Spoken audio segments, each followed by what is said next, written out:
ายดีเด้อยามเช้าๆพี่น้องป๊าดฝนตกเบิดคืนอ่างทีบอ่างแดนมื้อนี้สะหงก็บ่ได้เมื่อบ้านเนาะใครแต่บ่ได้เมื่อบ้านว่าฝนตกท่วมน้ำก็ท่วมเนาะท่วมเบิดนี่นะตะกี้น่ะขึ้นฮอดพุ่น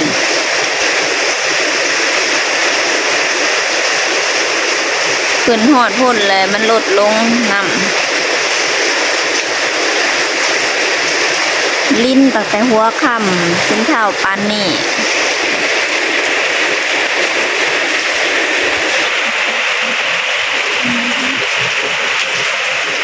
ป้าดน้ำท่วมพี่น้องเห็นบ่คุณน้ำท่วมอันนั้นคือทางที่สะหงอย่างเสมอก็คือน้ำท่วมทางไว้เลยปีนี้นะมีเทื่อนี่แหละนักสุดอันนี้ก็เป็นเดินเนาะเป็นเดินเป็นนั่นแต่น้ำท่วม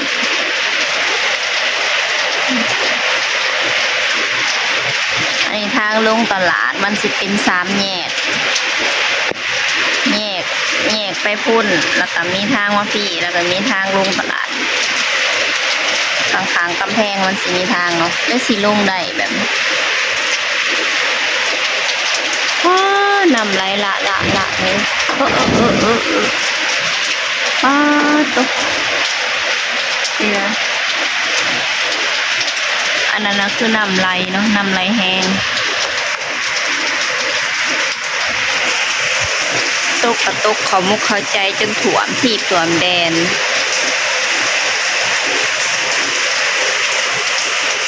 แต่เมื่อคืนนี่พี่น้องเอ้ย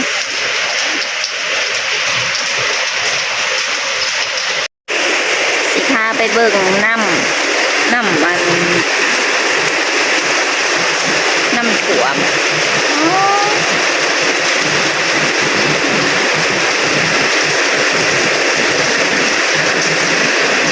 เบิดคืนแบบเบิดคืนอีดีเนี่ย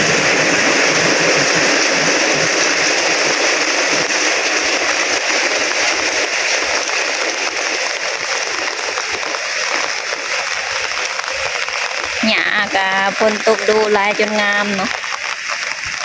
โอ้อันนี้ลงแน่แล้วได้นี่นะ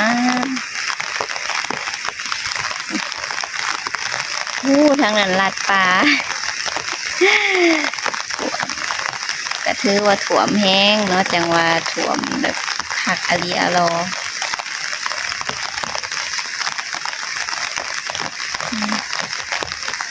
เมื่อเราได้ปลาบ่นั่นนะ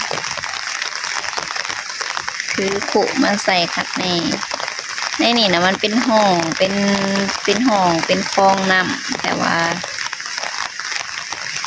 ก็เลิกเติบเนาะแต่ว่าถ่วมได้เซยธรรมดาได้นี่ตกแบบนี้แหละพี่น้องเบิดคืนแต่ว่ามันอาจสิแห้งมีแห้งกว่านี้แน่เนาะมันก็เลยถ่วม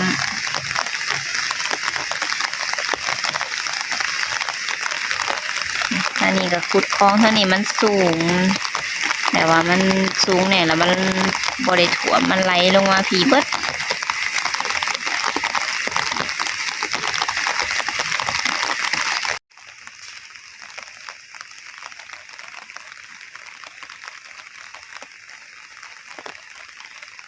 ยังบ่ได้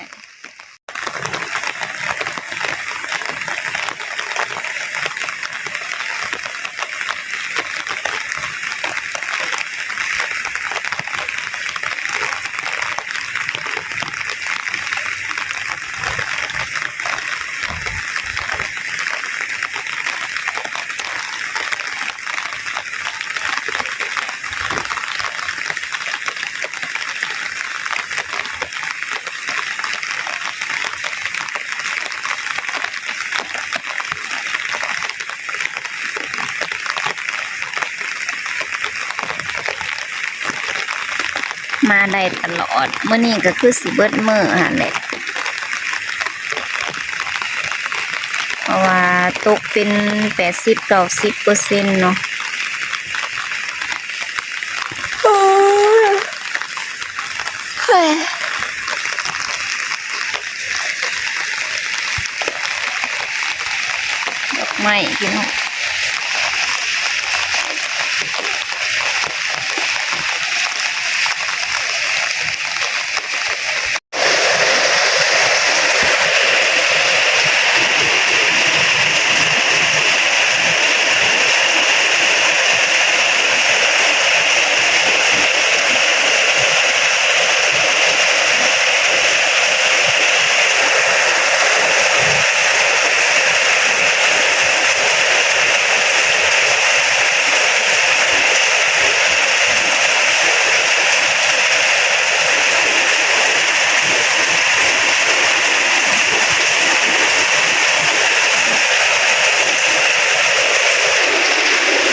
บิดคืนพี่น้องเลย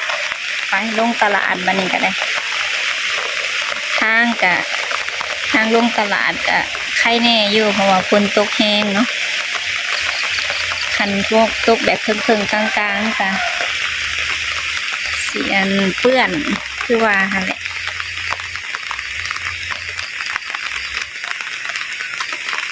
ไปมากก็ยากสะออนคนที่เขาเจ้าแบบว่านอนจุ้ยอยู่เด้เนาะ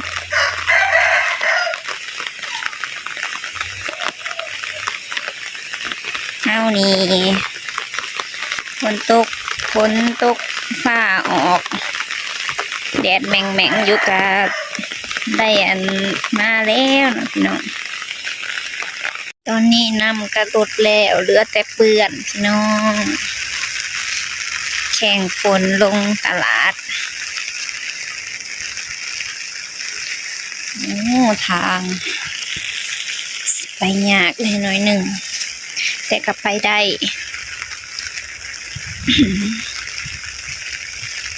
อันนี้คูนดินขึ้นนะมันก็ใครแน่เนาะมันก็ดีกว่าแต่ก่อนคันบอคูนคิดอินนี่เปื่อนคักปันยัง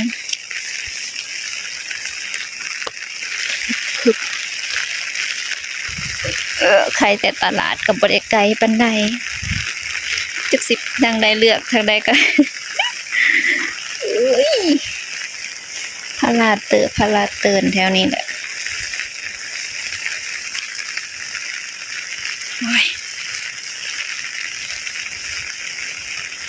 ฝนตกแง่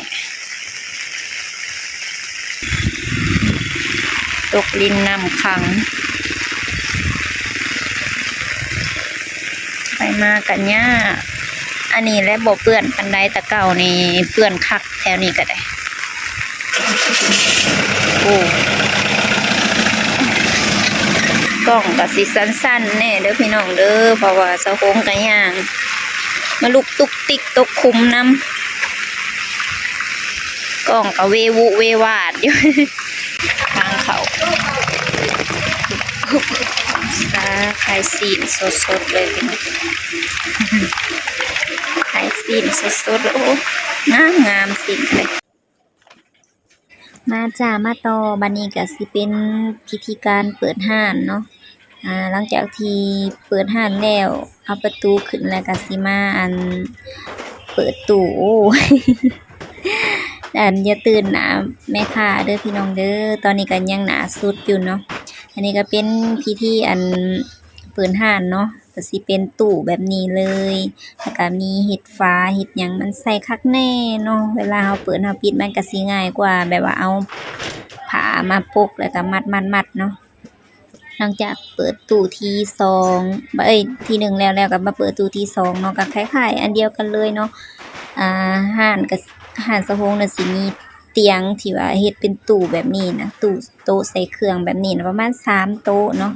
ก็อันนี้ก็เป็นโต๊ะที่2เนาะโต๊ะที่3อาจสิแบบบ่ได้ถ่ายเนาะพี่น้องเนาะอันนี้ก็เปิดเป็นที่เรียบร้อยแล้วมันก็สิง่ายแบบนี้แหละเนาะนี่เพียงแต่เอาฟ้าออกแล้วก็เอาอันฟ้าข้างลงแล้วก็เป็นเซตเป็นที่เรียบร้อยแล้วเนาะแล้วก็ไปเปิดข้างนั่นข้างทางนี้นั่นเด้นี่ที่ว่าเห็นเตียงสีขาวๆหน่อยนึงนี่ก็คือสะโพงก็เปิดแล้วเนาะเหลือแต่อันผ้าตังน้อยๆทางหน้านะเอามาอันปกของอันเอามาปกขวดปกมวยเนาะพี่น้องเนาะยกยกเขาสะโพงก็เจ็บหลังปวดเอวมันหลายอย่างหลายแนวแล้วก็เลยว่าเอาไว้อยู่นอกค่ะแล้วก็ปกเอาเนาะมันจังบ่ได้ยกเด้แล้วก็เป็นหวดเป็นมวยเนาะหมวดมวยสะโพงกับขายเนาะพี่น้องเนาะมื้อนี้ก็สิมารีวิววิธีชีวิตเนาะเป็นแม่ค้าและการเปิดห้านเนาะพี่น้องเนาะสะโพงก็บ่ได้ไปใส่ฝนตกฝนลิ้นบ้านก็บ่ได้เมื่อ 2-3 มื้อแหละแล้วก็นอนอยู่พี่เนาะนอนอยู่บ้านป้าพี่แล้วก็อันนี้ก็สิเป็นคนเครื่องออกอันนี้ก็เป็นหวดเป็นมวยคือกันพี่น้องเอ้ยเพราะว่าสะโพงมันเอาไว้2ทางเนาะทางข้างหนึ่งก็มีอีกข้างหนึ่งก็มีเอาไว้คนละฝั่งเพื่อแบบลูกค้ามาก็สิได้แบบเลี้ยวเห็นแน่นะเอาไว้ทางเดียวก็ดีกว่าเอาไว้2ทางดีกว่าไว้ทางเดียวเนาะเด็กคลิปเปิดห้านมื้อนี้ก็สิมารีวิวซ้ำนี้เนาะพี่น้องเนาะสำหรับคลิปนี้ก็ขอจบไปเพียงซ้ำนี้เด้อ